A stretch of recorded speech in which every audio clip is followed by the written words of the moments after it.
All right, on the big story this morning, we talk matters youth. And we want to broaden it and look at not just Uganda's youth, but our youth in East Africa. A plethora of questions that do arise when we talk about youth. Are we empowering our youth? Who is nurturing the young people? Who is mentoring them? Who is readying them for tomorrow? And by tomorrow, really, we mean is time is going to come and they're going to be in charge. They're going to take over responsibilities. But is that happening? You know, when you look at the behavioral patterns of young people, is there something to be worried about? And what can and what should be done? I will also be talking about a survey that was done among young people. Interesting findings, as you will establish. Let me get to my guests. One of them is Alex Owiti, doctor. He is the director of the East Africa Institute, that's under the Aga Khan University. Good morning. Good morning, Joel. And we also have with us Dr. Oh, now I'm prophesying. Lillian okay. Abe. You should do a PhD perhaps and fulfill by prophecy. Lillian is the chairperson of the National Youth Council. She's also a senior presidential advisor on youth affairs. Good morning. Good morning, Joel, and good morning to the viewers. I'm here hoping that you actually do get time and advise the president on youth affairs. There's many different challenges. Absolutely. And I hope he listens. Does he? Yes, he does. Clearly? Yes. Okay, we'll talk a bit more about that. Doctor, let me start with you. You folks did carry out a survey as the East Africa Institute among young people. Yes. What did you discover? So we discovered that, so this survey was conducted in 4 countries, Kenya, Uganda, Tanzania, and Rwanda, between 2014 and 2015. And what we discovered is that while the vast differences between the youth, among the youth in the various countries, there are also very interesting similarities as well. One is that they're all very aspirational. They believe that the future is going to be bright. They believe the future will have more jobs and more opportunities for young people. They also believe that they have what it takes to succeed in all their countries. For instance, 50% of youth across these countries want to go into business. They want to start their own business. They don't want to sit around and wait for someone to give them work. One of the other things is that they're also very optimistic. They see the glass as half full rather than half empty. So this is a really interesting. One of the other things that is interesting and different among the youth, especially when you look at all the 4 countries, Rwanda seems to pull away when it comes to questions around ethics, integrity, and values. What do you mean by that? What I mean is that while the youth from the other 3 countries would easily take or give a bribe, the youth in Rwanda wouldn't do that. Is it a question of ethics? Is it a question of systems? Sometimes I keep thinking, you know, these countries where there's very limited corruption, is it that the people are so good that they can't steal, or the system has made it totally impossible for you to steal, and when you do, they'll come for your head? You're actually right, because when you look at the other things that would kind of frame that ethical value structure. For instance, if you ask them, do you admire those who get rich quick? They do. Do you admire those who use hook or crook to get rich? They do. But when you ask them whether they would take or give a bribe, they say no. If you ask them when you ask them if corruption is profitable, they say no. But in these other countries, they will say corruption is profitable. They admire those who get rich quickly. They will do anything to make money. So that's the similarity. But when it comes to actually kind of getting engaged and involved personally in corrupt practices, they don't, because they see the consequences. They're immediate. So in Rwanda, for instance, people are not asked to step aside. They're sent to trial and they probably go to jail.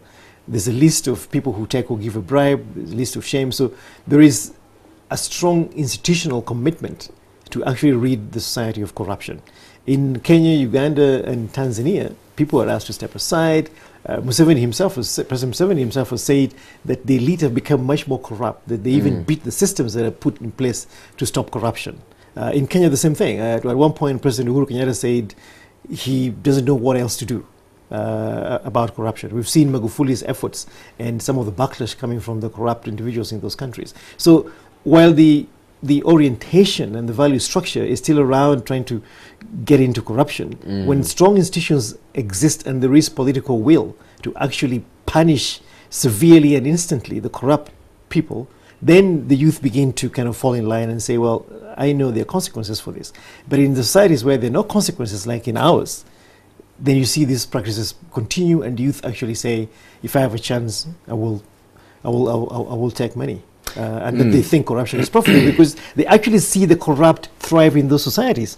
They own the big cars, they have the big houses, they are invited to the state houses, they are friends with the presidents in these countries, and that's where now Magufuli is trying to pull his country away from these other three. And now what's left is Kenya and Uganda, who basically have societies where youth basically think this stuff actually works. It pays the bills, it puts food on the table. Lilian, let's bring this back home in Uganda, where you are, you know, to an extent the leader of the youth in this country, when you are chairperson of the National Youth Council. Do you worry like I do sometimes when I see young people, and this is not for every young person, I believe there's some incredible young people that are, you know, doing things the right way and they're thriving the right way, etc., etc. But when you look at many of our young people in this country, you see young people who want, you know, to get involved in get-rich-quick schemes. They'll do anything and everything to put food on their table, to drive the big cars, to, you know, get into leadership positions. Young people are bribing, young people are doing all manner of, you know, criminalities, if you like. And I see all these things and I worry about the future. Do you? Well, you shouldn't worry to begin with, Joel. You know, maybe we'll start from looking at the theory of needs, the Maslow hierarchy theory of needs. We all know that it's the nature of human beings, by the way, not just to be specific on young people as such, in that if someone has not yet gotten survival mechanism sorted, that is what they yearn for. If they get it sorted, then they're looking at how to, you know, to gain self-esteem, how to progress to another level. So the environment, of course, where you live in determines what you really opt to get in the nearby future. So of course, I had an opportunity to read through that research because it was published online. And, well, the other issues that you find are not really very different from Uganda, with the exception of corruption, yes. There's reluctancy in Uganda in fighting corruption. That one I must say. And it is everyone's responsibility. There is no one who is going to come out and say, okay, I'm the savior from corruption. It's a kind of a norm which has been totally accepted, and unfortunately it's becoming normal. And that will definitely affect the generation, the nearby generation. Because if, as Lilian Abe, tomorrow I get a job, and then just within 2 years you're seeing I'm driving this Porsche car which is worth this amount of money, and instead of the society picking interest to know how come this is a salary scale, they are just clapping for me and you know, making me look like you have arrived. You know, I am this champion. So there is this kind of reluctance which is going to be a very bad habit with our generation and even the next coming generation. So as young people, I really advise that it is time we come up to secure our own future. It is time we come up and condemn such issues which are, of course, we can't do it just as by talking. We have arms of government that are responsible for these cases. Other cases are sat on, others, of course, there'll always be a sacrificial lamb that can, you know, be punished here and there, but the real culprits are not affected. Others are covered up because of maybe political backup, or maybe the status, or who you are. You know these things. So these are some of the things that the young people should champion. They should start talking about today, and we make sure that it ends, because we are not going to attain anything if we are still embracing corruption. You know, I move among the young people, I talk to them, you try to engage them to know what is your goal, what is your target. Who do you think you'll be in the next 10 years from now? Someone is not even thinking of a clear channel. Like, I want to start up this kind of business, then I will be this and that. Someone saying, I need to get a supply, I need to hit this deal. Actually, this is a language. You need to hit this deal and become rich. So that kind of culture of working hard and saving culture is not there. So if you lack saving culture, you do not understand what to do from the first place, because you're looking at hitting big, and Joel leaves NTV and tomorrow is a dawn and everyone is worshipping him and goes to politics, flashes money, becomes an MP. I mean, the kind of legislator, you definitely know what will come out. So you're right to worry, but you must do something as Joel as well. Interesting. And one of those things I've decided to do is to hold leaders like yourself accountable. I think it's important that we put the spotlight on these things and begin to do what needs to be done. Doctor, there's a quote I read somewhere sometime, and it said something to the effect that those who blame today's youth forget who raised them. And in that survey, young people were talking about, you know, say their parents, the elders in society, and you could see legitimate concerns that the people who they should be looking up to have mastered the art of stealing, have mastered the art of reaping where they have not sown, have mastered the art of breaking the law in a wanton manner. And so I keep wondering, so who is going to nurture these young people the right way? I think you're exactly right. I think it is one of the most disconcerting, actually, from even from Lilian's articulation. It's really about us. And what I keep saying when I talk about this survey is that this survey is a mirror in front of us. Every adult in this society should be extremely concerned, because the youth have just patterned their value structure, their ethical orientation on what we have presented to them. If you look at the survey, we looked at youth between 18 and 35. Between 18 and 26, when you ask them questions, you see a very clear deviation from that age demographic from the rest of society. They're different. And we also talk to younger people below the age of 17. They're very different from the adults in terms of what they want. They would say that they're actually more altruistic, more committed to societal change in a positive way. They want to go into charity. They want to change society for the positive.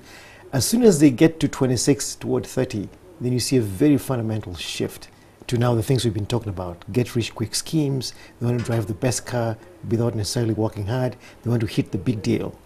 And it's because of what's put in front of them. It's because of the conversations that they hear all the time. When you ask them who their role models are, a lot of them would say it's their parents. And again, it's the conversations that they hear at home about their dad coming home and talking about this big deal and who they're going to meet, etc., etc. In Kenya, for instance, one of the kind of foremost role models for our youth is now the current governor of Nairobi City, who is Mike Sonko. And you're smiling because everybody knows that guy. He's a flashy guy, he's a blink guy. You know, as Lilian said, I keep wondering where he makes his money from. You stay in Kenya much of the time? Absolutely, we don't know. And it's what Lilian said. We don't ask where the money came from. We just glorify his ostentatious and consumption. And he's kind of like in your face, I've got the money and I roll big. And this is kind of the impression that you then get, that life is really about go in there, make the deal, don't care about how the money is made. So the big question really is, for us to make this change, we have to start with ourselves. And again, one of the things that is really contradictory in this survey is that 85% of our youth say faith is their most important value. But how come? What does Christianity and their faith and Islam and whatever other faith they profess, what does it say about taking things that don't belong to you? What does it say about corruption? What does it say about dishonesty? What does it say about not paying taxes? For instance, you know, only 40% of the youth we interviewed said that they were willing to pay taxes. But again, when you ask them, they tell you that when we pay the taxes get stolen. So again, they're already beginning to rationalize in that sense and say, well, if I pay my taxes, it's just going to profit someone else. So I think really the conversation we should have is, how do we begin to recalibrate this value structure? And again, you cannot teach it in schools. This is something that has been modeled in society. They've got to see this ethics and integrity kind of enacted on a daily basis. Right from the home. They've got to see everybody behaving that way. The courtesy, the honesty, the integrity. They're going to see it on the streets with the policemen. They're going to see it with the government. When the government says it's going to do something, it's going to do it. They're going to see it in school. They're going to see it among themselves. You've got to establish a culture of trust and honesty. And that's just not a subject that is introduced in the curriculum. It's how people are. It's how the pastors and the priests and the imams and all these guys behave. So it's really about us. If we want to change this society, if we want to change how youth will be, then we have to look at ourselves first. We have to ask ourselves the hard questions. How did we get here? Lilian, I don't know whether or not you believe that leaders are made or born. I believe leaders are made. You can be born a leader culturally, or whatever the case might be, but you fail to become a leader, because what is leadership? Leadership is influence. You know, leaders stand up and be counted. And so I believe leaders are made deliberately. And so when I look at young people and what they're turning out to be, I keep wondering, who is mentoring these young people? Given that, you know, many of the big shots around a country like Uganda are people you want to pay a blind eye to because of the things that they do. So I look at young people and I'm wondering who is mentoring them, who is nurturing them, who is going to make them into good leaders. They'll not become good leaders automatically. Like I was saying, leaders are made. They are not born, that you're born and all of a sudden you become that. No, you've got to be nurtured a certain way. You learn certain principles and you abide by them. Who is mentoring our young people? Well, of course, the issue of leaders made versus born is a debatable one. I also want to believe that some leaders are born leaders, because you can see from the start a young child trying to help another, but that does not just emerge out of nothing. If the home where you live in, your mother cannot show responsibility, you definitely grow up being someone who does not care. Most cases you see a child is so quarrelsome, or in case of anything, the solution is fighting, because that child grew up in that home seeing parents fight. So the environment, what I'm trying to say in brief is that the environment that you live in and grow in determines who you are automatically.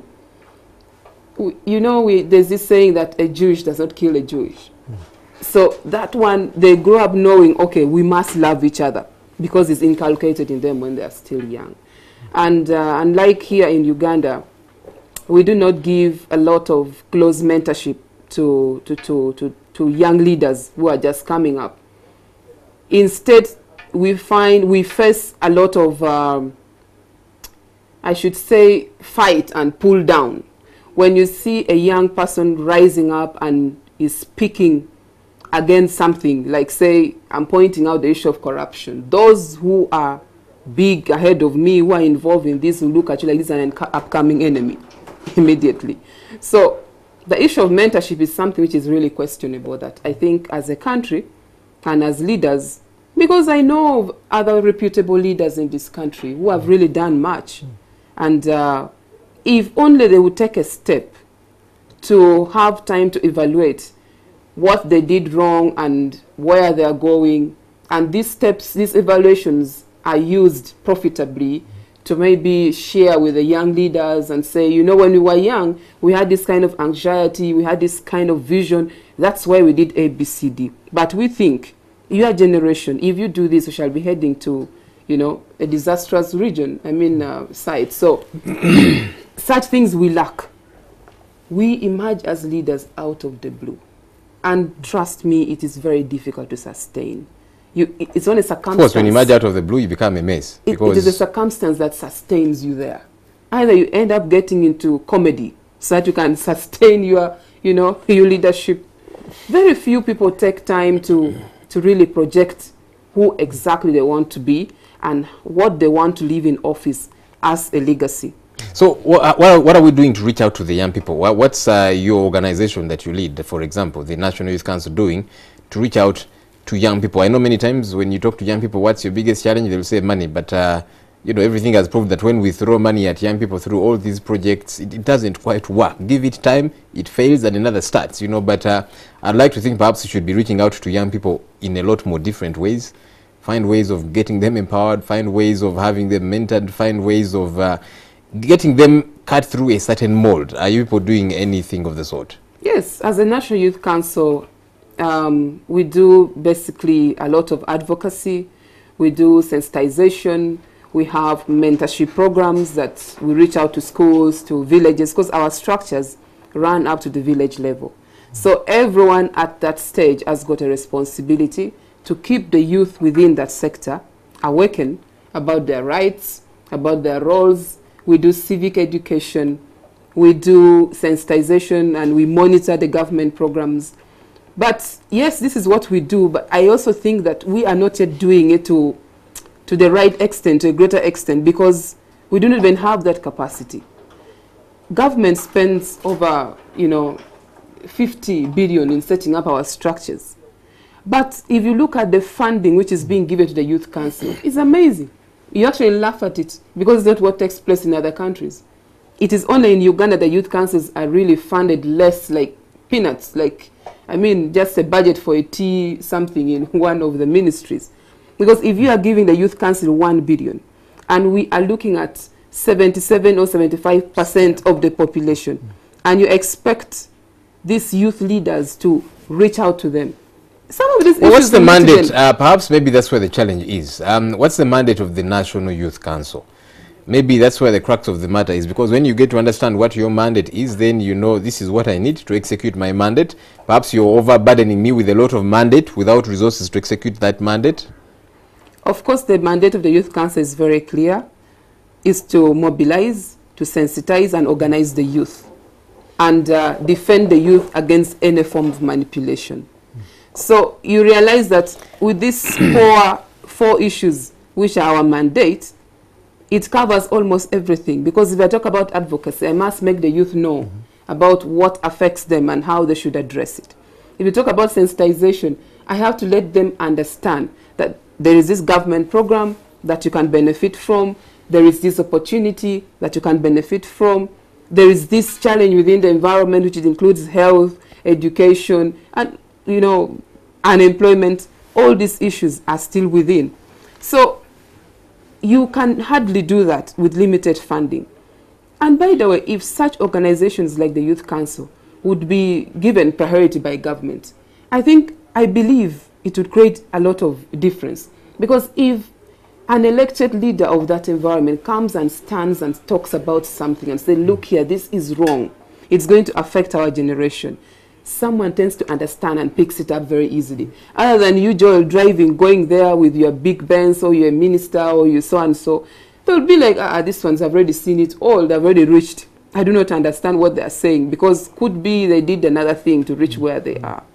So we need to support youth leadership and make it real, and not look at it like it's just a form of a tool for maybe support during election and then that's the end of the story. No, no, no. Alex, yes. In Uganda, for example, about 75%, perhaps more, of our population falls within the youth bracket. Close to 80. And it's similarly high in the other East African countries. Absolutely. And that means this is a number so huge that can participate in setting the agenda. When it comes to the elections, you'd expect that young people will say that, look, we can determine who becomes president up to the lowest leader, and we are looking for people who are going to front the youth agenda, people who are going to be intent on fixing the quandaries that young people are dealing with. But you don't see that. Young people are the vulnerable ones, even given the huge numbers. They are the beggars. They are the ones in a corner. They've been pushed to the wall and they seem helpless. And I keep wondering, but why? You have got the masses. You can do something about some of these things. You can decide to participate in setting the agenda, but that's not happening. Why? I think it's because we've instrumentalized this youth demographic in political competition, in the sense that what we tell them is that you're very critical in determining the voting outcome, and we're here to help you. We will do this for you. So you look at the last election in Kenya, the last one in Uganda, in Tanzania as well, is mobilizing the youth to a political cause and basically saying that we're the ones who have the solutions, we will do this for you, we'll do this for you. And their role stops at electing the leader. Absolutely. But this implicates some of the things that Lillian mentioned. Where is a space for genuine empowerment of youth and involving them in a real way in actually participating in contributing to the development of this country, rather than placing them there as some kind of token demographic for whom you just want to do things as an appeasement and as some kind of a bribery for them to then vote. Now, one of the things that was very clear in Kenya's last election was the amount of corruption and bribery, electoral bribery that took place, especially among the youth, but also the political mobilization in a negative way in terms of the polarization of society. So again, youth have now become cannon fodder in this political fights that we have, rather than thinking very deeply about their real future in terms of, is the education working for them? Are they getting the right education that will prepare them for a very competitive 21st century globalized economy? The next one, are they getting the skills that then will enable them to make the transition from education to work? And then after that, how do then they become responsible citizens who then start to take their roles and responsibilities going forward. It goes back to the questions that Lillian raised, the mentorship, the preparation. Leadership doesn't just happen on people. There is a methodic, hard, calculated process of making sure that the next generation is prepared to take the mantle. And this has to be something that government sweats about, that worries government every single day. How do you then use the National Youth Councils as those places for preparation, for incubation to start businesses, for incubation in leadership, for incubation in driving our country going forward in every direction? Because again, I keep saying that this is the best generation in the history of these regions. Kenya, Uganda, and Tanzania, Rwanda, and Burundi is the best educated, even though we still have ways to go, but is better educated than the previous generations. But again, it is the generation that has its future most in peril when we see all the things that we see. Unemployment is off the charts. Education, the standards are going down in terms of government support to education. In Kenya, for instance, we are seeing massive increases in private sector investment in education, much higher than what the government is doing. And we see a depopulation in public-funded primary schools, for instance. And I guess it's the same trend here in Uganda. Absolutely. Where you see a huge upsurge and some kind of a lack of confidence in the public sector in every sense, especially higher education as well. Now, if the government itself is checking out in a neoliberal kind of mentality, then where are the youth then left, especially the vulnerable, the disenfranchised ones, the poor ones? Because then it will become, pay to play. The economy and all the proceeds will go to the people who have most money, who are better educated, whose kids are on track with the preparation from education to employment through the skills and then the mentorship and the placement that is based on their parents' networks into leading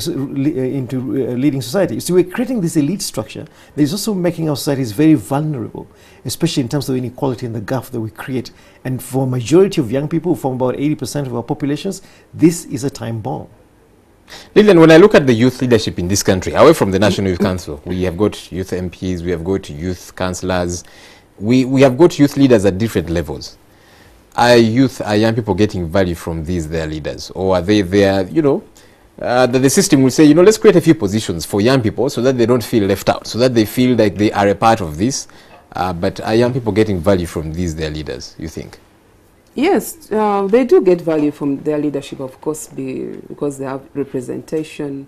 And a few who are audible enough and who are committed can really speak for the young people and do what they're supposed to do. But are they listened to at the end of the day? Well, depending on the approach which is used. But I can tell you that there is no kind of will and space for even the youth leaders themselves. If there was like free space for the leaders to present their issues and it's followed, that would be marvelous. For us, we are, like, as the Youth Council, we have an annual General Assembly that we call it a council meeting. We have normally come out with resolutions and we present them through our Ministry of Gender. We also take it to the Committee of Parliament, which is handling the youth issues. But you don't find it anywhere. Like time and again, we have always re-echoed the youth issues must be prioritized while budgeting. The budget is about to come. We shall see what's there. So why then don't you people mobilize these youth, who are very many, and say, look, our vote can determine who these people get to be, the ones that make decisions on what affects us. But again, I don't see that, and I keep thinking, wait a minute, you've got a magic bullet, but you're not using it.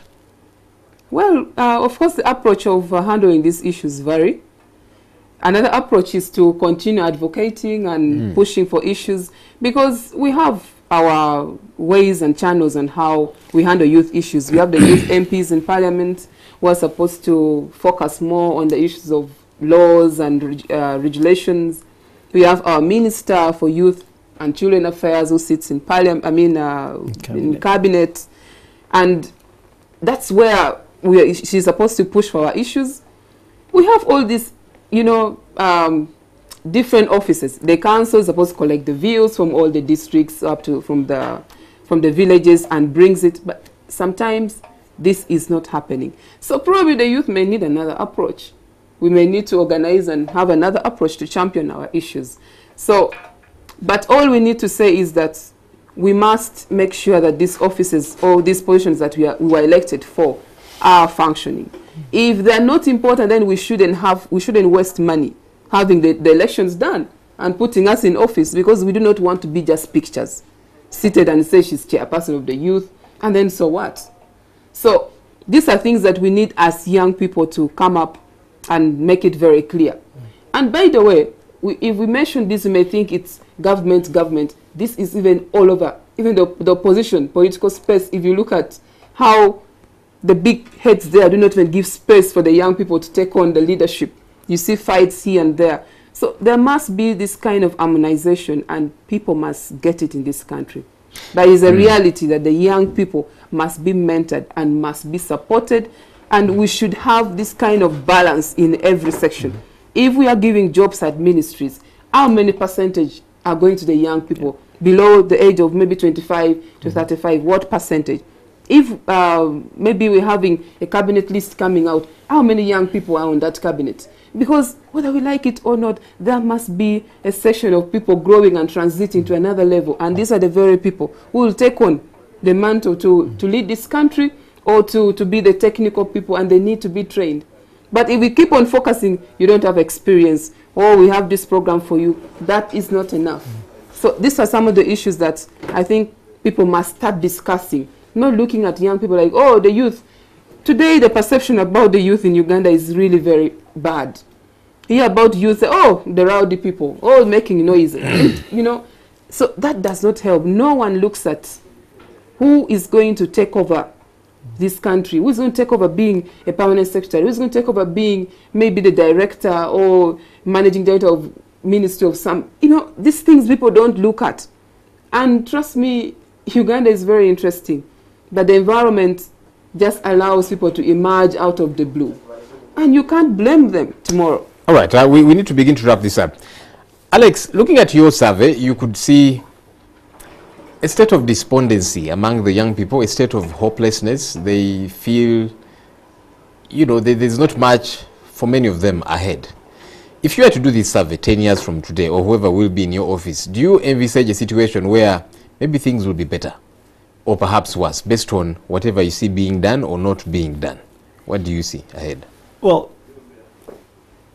where we are today, and 2 years into the survey, I don't think there's much that is going. And from what Lillian is saying, and this is true in Tanzania and in Kenya as well, I think there's a lot of talk. We have created some kind of a performance of commitment, but left the real act of doing the hard job of supporting our young people. We've created structures like the National Youth Council. We've created ministries of gender and youth. We've created all kinds of things under the guise of supporting the youth. But when you look at the substantive things that will really enable this generation to take its rightful place in our societies, we are not investing enough. Education, health, especially adolescent health, which is now a big issue. We're beginning to see a surge in mental health among young people. The stress and just the sheer disgruntlement and just the despondency, it's frustrating the hell out of them. The other one is employment. Our economies seem to be signaling something else. We see very high headline GDP growth in Kenya, Uganda, Tanzania, and Rwanda. But where are the jobs for young people? In all of these countries, the biggest and the fastest growing sector is informal employment, which pays less than survival wages. So we're beginning to see youth in deep poverty. And I think this is a real problem. So how do you then prepare them? How will they then prepare themselves to take over this country? What kinds of children they're going to raise when they don't have a decent job that pays a decent wage, that can put a decent livelihood for them and for their children, and then prepare that next generation for the future? So we need to ask ourselves some really tough questions and move away quickly from lip service to actually start doing what we have to do for the future generation of this country. Put education number one. Start investing in those things that empower and enable the youth to get prepared for this very challenging world that is intensely globalized and very competitive. Okay, the road ahead is a tough one, but I hope that we are up to the task. Lillian Abe and Dr. Alex Awiti, thank you for talking to us. Thank you. Thank you very much, Joel. That's it for The Big Story. Thank you for joining us. My name is Joel Senyonyi. Good morning.